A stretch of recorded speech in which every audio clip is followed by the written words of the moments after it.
All right, hello everyone, and thank you for tuning in once again to the Black Box Podcast, BBOR, Black Box Online Radio. Now, today, and it's been a long time since I talked about Amanda Knox on this channel, and I just came across a video on YouTube which they were talking about the possibility of Amanda Knox being a psychopath. Amanda Knox was, of course, accused of murdering her roommate in Italy, Meredith Kircher. This case. I have to admit it's been years since I've been examining this one, so I'm somewhat unfamiliar with all the specific details. But I was just hearing some very new things in this particular video where they were talking about the possibility that Amanda Knox is guilty, even though she was exonerated, and that she is a psychopath. What do we make of this? Well, they were putting out some sort of signs. Like a lot of people were analyzing her body language. They were saying one thing that I had never heard before, that if someone is shaking their head a lot, that means that they are guilty. I'd never actually heard that. I heard some of the telltale signs of being guilty are that people move their hands and feet too frequently, because these are what are called anchor points. And it's anchor points, it's like it's the instinct to grab something to secure yourself. So people will shake their hands and feet too frequently, and sometimes people will be aware of that, that people are going to be looking for it. So what they'll do is they will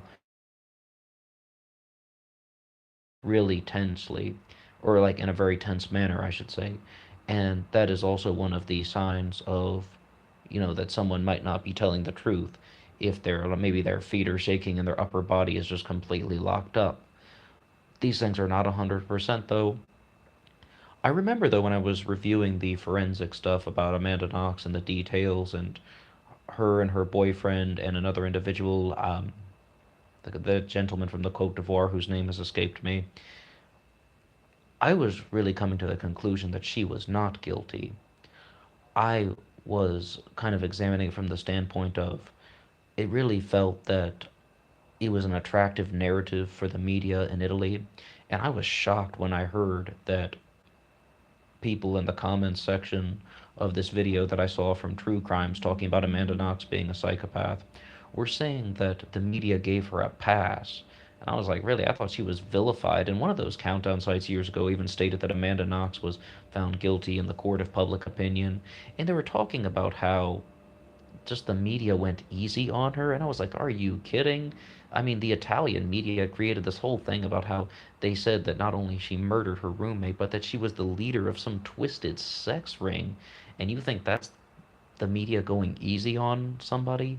And the next thing to say about that is that what I did when I did my first upload about Amanda Knox on this channel, we talked about how there was this possibility that the journalists and the police officers involved with this could not escape their own perversions. In Amanda Knox's memoir, Waiting, she talks about how the police were asking questions, like, did Meredith Kircher enjoy anal sex? And they were actually the ones who asked to see her exercise moves. Like, you can see stuff people talking about why was Amanda Knox doing a split in front of the police? Why was she attempting a cartwheel?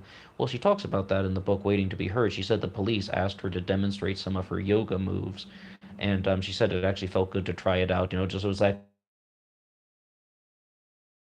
murdered. But once again, it's like obviously the police would be like, I mean, people are just looking at this, young, attractive woman. I believe she was only 20 years old at the time, and they were just could not escape their own perversions.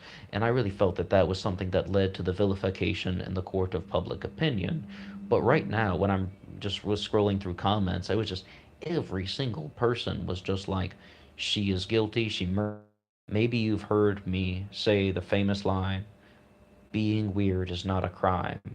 And what was my inspiration to say that? Amanda Knox was the first person that really gave me those words. I say it all the time on this channel. And it was because she was doing an interview once, and she gave the statement just that there's not a manual, and they've complained about maybe, you tell an inappropriate joke or something. I brought up that line too. There's not a manual on how to act in life, because so much of what the Amanda Knox case is about her personality, her behavior, her decisions, her choices, and even some things about how they say for hooking up with her Italian boyfriend Raffaello on the first night that she met him. Like, they attended some sort of like concert slash symphony thing, and then later that night she went back to his room, and people just try and use that once again to go for the reputation tarnishing. But there are some things we have to admit. It's most likely that the DNA evidence in the Amanda Knox case was fabricated. What this really means is that apparently they said that they found blood on a knife that belonged to her boyfriend, Raffaello, that they said was that of Meredith Kircher, her murdered roommate. But three American laboratories using state of the art equipment could not get any DNA from a sample as small as the one found on the knife. I feel that the actual forensic evidence is pushing away from Amanda Knox being guilty of murder, let alone being involved as the leader of a sex ring. I mean, when you say it like that, it just sounds like a sensational story, but I'm very surprised in 2019 all these comments that people are throwing in on a new upload. Once again, this was something from the channel called True Crimes about Amanda Knox being a psychopath. It was actually a Jordan Peterson lecture, and they kind of took some things Amanda Knox at the beginning. He was talking about just the concept of psychopaths. And I was like, I just very surprised that people are still trying to say that she is guilty. Now, the biggest reasons that they're doing for is more we talked about. It's about character, personality. They feel that she isn't showing sincere emotion, but you always have to bear in mind that she actually did go through years of this, in trial, and she was actually imprisoned and incarcerated for a while. So it's like, I mean, I don't necessarily know if the emotions that she is expressing are exactly what people are anticipating, or maybe people are sort of neglecting of the full totality of her experience to account why she seems so blank sometimes. Maybe she's become a little insensitive to some of these things, going through the trial and, well, this is hardly this over and over again and done countless interviews about the same subject. But I mean, I do say though, Amanda Knox has been very adamant about her innocence. This video tried to say that she was lying about being interrogated for 53 hours and they tried to give some supporting documents. I do not care about that at all. I mean, that's almost an irrelevant detail. The thing that we would care about is, did she murder her roommate or was she an accomplice in the murder of her roommate? Now, that I told you about, there was that guy from the Cote d'Ivoire who is most likely the culpable individual. I want to say his name is Rudy Gifta. It's been a long time since I've covered this one, but I'm pretty sure that's kind of like roughly the phonetics of his name. It really felt like the forensic evidence was pointing toward him, and it was pointing away from Amanda Knox and her boyfriend Raffaello because what it seemed mostly was just like she stayed the night at his house. They watched the film Amelie. So one of them woke up in the middle of the night and started using the computer, and then that's about it. It really just seems like, a very simple issue that they had going on there, but it was such a more attractive angle to try and present this as Amanda Knox being the leader of some sort of sex ring. But I do say, though, that it is surprising that Amanda Knox, by her own admission in this video I was watching, was saying that the Kircher family believes that Amanda Knox is involved.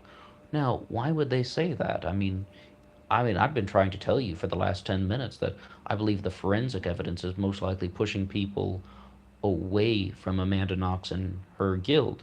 So why would the family still insist that she has some part of this? Well, it's very accept the loss of someone, especially a family member, in these circumstances, nonetheless, a very brutal homicide that occurred back in Italy. But what I would say about it is, it seems like perhaps it's just they're having some trouble accepting the very harsh reality and the very destructive result that came out of this. And I mean, maybe they were also picking up on some things about Amanda Knox's abnormal personality. Like,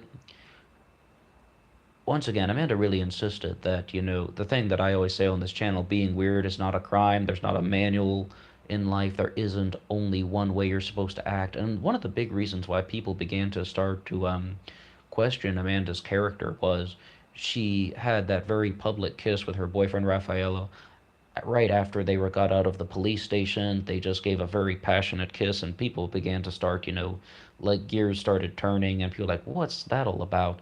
And how to act in life. Now, I don't know everything about what happened on the night that Meredith Kercher was murdered. It would be a very different story if I could just, present everything out like, just here's what happened. But what I would say about this is, I really feel that people are really trying to scapegoat Amanda Knox in the sense that they want someone to be angry at. And even when I was reading her book, Waiting to Be Heard, I was like, I even got a little bit angry just about how so many things were just so nonchalant, and you're just kind of, it's a very insensitive, it gets very insensitive at certain times. And I definitely had those feelings. And I guess it's just like it is just kind of something that people experience, and they sort of don't really like Amanda's personality, and they don't feel very warm toward her. So that allows people to develop this kind of insinuation that she is connected to the murder, in short, because they do not like her. But in reality, I think this is a very simple case. Once again, that gentleman we mentioned, Rudy Gafeta, he would most likely be the one who acted in this. I hear conflicting reports about DNA in this case, that there was actually a fourth person's DNA that was found in the house that was not belonging to any of the alleged perpetrators, Rafaela, Amanda, Rudy, and well, then it's kind of just a mystery person. But I hear conflicting things about it. When I was reading that years ago, not all sources mention that, and I think if that were a little bit more credible, then they would be placing that kind of higher on the list, saying that he definitely had an accomplice. But what I really found was it really seems like there's a bit of sensationalism going on with the media, where they're trying to say certain things about him, about her, excuse me, where they're trying to say that she's a psychopath, she's a sex fiend, she is someone who murdered her roommate out of spite. I can believe that Meredith Kercher didn't take warmly to her, and that could also be something that the Kircher family is including when they're discussing Amanda Knox, because those were some of the comments that I was reading as well. It was reported that Meredith Kircher had made comments to her family, or just comments to people, maybe they were to friends, excuse me, where she's just saying that she did not like Amanda Knox. And I was like, well, I could believe that 100%. I mean, I even told you that while I was reading her book, there were certain things that I really, it felt very insensitive at certain times, or just I didn't get the warmest feeling. We feel like that sometimes, and I could believe that, but that once again doesn't make you a murderer. And that is one of the biggest reasons why I always say it on this channel: being weird is not a crime. And there's not a manual on how you're supposed to act in life and how you're supposed to respond to certain things. And maybe after giving a bazillion interviews about the same subject over and over again and spending a certain amount of time in prison, maybe Amanda isn't showing all the emotions that people are looking. Maybe she's behaving in a way that they aren't anticipating. And I really like to focus in on that on so many cases. People are like, oh, he's so guilty.